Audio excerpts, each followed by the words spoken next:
آمن الرسول بما انزل الیہ من ربہ والمؤمنون، تصدیق کی رسول نے اس شے کی کہ جو اس پر نازل کی گئی اس کے رب کی جانب سے، اور تصدیق کی اہل ایمان نے۔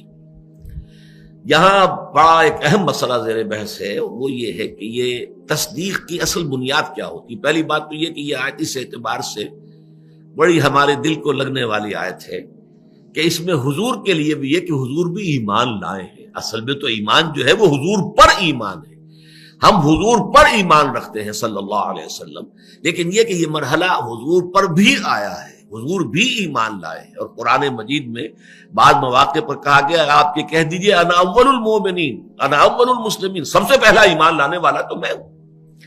اور ایمان کے جو لفظی معنی ہے، جبکہ اس کے ساتھ تعدیہ جو ہے با کے ساتھ ہو یا لام کے ساتھ ہو، ورنہ اگر بغیر مجرد ان کے حروف جار کے بغیر اگر آئے گا، پریپوزیشنز نہیں ہوں گی، تو ایمان کے معنی امن دینا ہے، کسی کو امن دینا، امن عطا کر دینا۔ اسی معنی میں مومن جو ہے اللہ کے ناموں میں المومن، امن عطا فرمانے والی ذات، وہ ذات کے جو لوگوں کو امن عطا کرتی ہے۔ تو المومن کے معنی ہوں گے امن دینے والا۔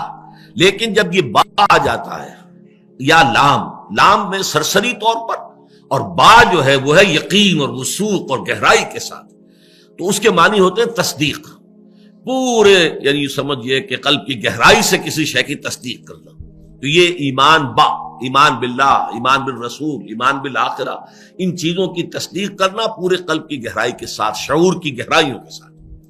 اب یہاں سوال آیا کہ آمن الرسول بما انزل الیہ من ربہ والمؤمنون، تو میں یہاں تھوڑی سی گفتگو آج کرنا چاہتا ہوں کہ اس تصدیق کی نوعیت کیا ہے۔ ظاہر بات ہے کہ تصدیق کی جاتی ہے کسی شخص کی طرف سے کسی بات کی جو کہ خود اسے پہلے سے معلوم ہو۔ میں آپ کی تصدیق کرتا ہوں، کیا معنی ہے اس کا؟ مطلب یہ ہے کہ جو بات آپ کہہ رہے ہیں وہ میرے علم میں ہے پہلے سے، میں تصدیق کر رہا ہوں۔ کسی شے کی تکذیب ہوگی، جھٹلایا جائے گا، یا تصدیق ہوگی، تو تصدیق کے لیے تو کچھ نہ کچھ پہلے سے اس مصدق تصدیق کرنے والے کے اندر کوئی شے موجود ہونی چاہیے جس کی بنا پر وہ تصدیق کرتا ہے۔ وہ کیا شے ہے جو انسان کے اندر ہوتی ہے جس کی بنا پر وہ تصدیق کرتا ہے؟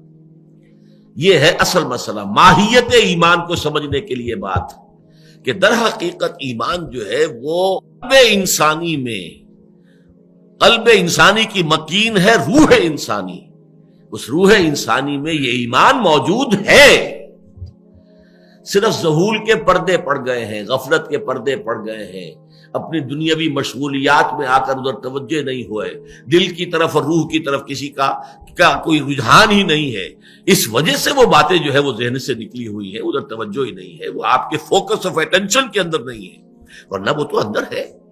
یہ روح جو ہے، جو کہ الامر من اللہ ہے، قل الروح من امر ربی، جس کو اللہ تعالیٰ نے متعدد مقامات پر اپنی ذات کی طرف جو ہے منسوخ کیا ہے، وَنَفَخْتُ فِيهِ مِن رُوحِي، اس میں میں اپنی روح میں سے پھونک دوں۔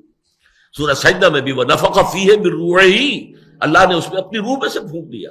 تو اگرچہ ہم اس کے معنی یہ نہیں لیتے کہ اللہ کی روح کا کوئی جز تھا جو آگے آئے، بلکہ یہ کہ اس کی کہتے یہ تشریف، اس کی عظمت اور اس کی ذات باری تعالیٰ کے ساتھ فی الجملہ قرب کی وجہ سے اس کو اللہ تعالیٰ نے اس طریقے سے اپنی ذات کی طرف منسوب کیا ہے۔ لیکن اس روح انسانی کے اندر دو چیزیں موجود ہیں، اچھی طرح سمجھ لیجئے، اگرچہ ڈورمنٹ ہیں، سوئی ہوئی ہیں، جیسے کہ خاکستر ہو، ایک انگارہ ہے، اس کے اوپر راکھ اتنی آ گئی ہے کہ آپ کو پتہ ہی نہیں کہ اندر اس کے جو ہے آگ موجود ہے، وہ اتنا اس کے اوپر جو ہے وہ راکھ آ چکی ہے، لیکن وہ راکھ ذرا ہٹاتے تو معلوم ہوتا کہ اندر تو وہ دہتا ہوا ایک انگارہ موجود ہے۔ تو وہ چیز موجود ہے، دو چیزیں موجود ہیں اس روح انسانی میں، معرفت ربانی بھی موجود ہے اور محبت رب بھی موجود ہے، دونوں چیزیں، معرفت کی روشنی، محبت کی حرارت، یہ دونوں چیزیں روح انسانی کے اندر موجود ہیں۔ صرف یہ ہے کہ پردے پڑ گئے ہیں، ذہول کے پردے ہیں، غفلت کے پردے ہیں، عدم توجہی پردے ہیں، یا اس سے زیادہ آگے بڑھ کر خواہشات یا نفسانیت جو ہے اگر زیادہ ہو گئی ہے تو اس کے پردے اور گہرے ہو گئے ہیں، یا اس سے بھی آگے جا کر تعصبات طاری ہو گئے ہیں، تکبر آ گیا ہے، تو وہ پردے اور گہرے ہو گئے ہیں.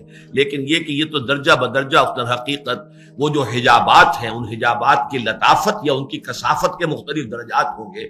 لیکن حقیقت یہی ہے کہ انسان کے اوپر صرف یہ آپ یوں سمجھیے یہ ڈورمنٹ کانشسنس ہے, یہ شعور ہے سویا ہوا. اس سوئے ہوئے شعور کو آ کر قرآن مجید جگاتا ہے. اسی لیے اس کو کہا سورہ نور میں نور علی نور. ایک نور تو وہ ہے جو فطرت انسانی میں, قلب انسانی میں, روح انسانی میں پہلے سے موجود تھا, لیکن وہ دوسرا نور نور قرآن آیا. وَالنُّورِ الَّذِي أَنزَلْنَا فَآمِنُوا بِاللَّهِ وَرَسُولِهِ وَالنُّورِ الَّذِي أَنزَلْنَا. اس نور نے آ کر اس پہلے نور کو جگا دیا اور اس کو جو ہے ایکٹیویٹ کر دیا ہے. اس طریقے سے نور علی نور. چنانچہ یہی بات حضور کے بارے میں آپ کے علم میں ہے کہ سورہ شورى کے آخر میں فرمائی گئی ہے کہ ما کنت تدری ما الکتاب ولا الایمان. جہاں تک تفصیلی طور پر کتاب اور ایمان کیا ہے اے نبی آپ کے علم میں نہیں تھا. ولیکن جعلناہ نورا, ہم نے اس قرآن کو نور بنایا ہے. نہدی بہ من نشاء من عبادنا, ہم اس کے ذریعے سے اپنے بندوں میں سے جس کو چاہتے ہدایت دیتے.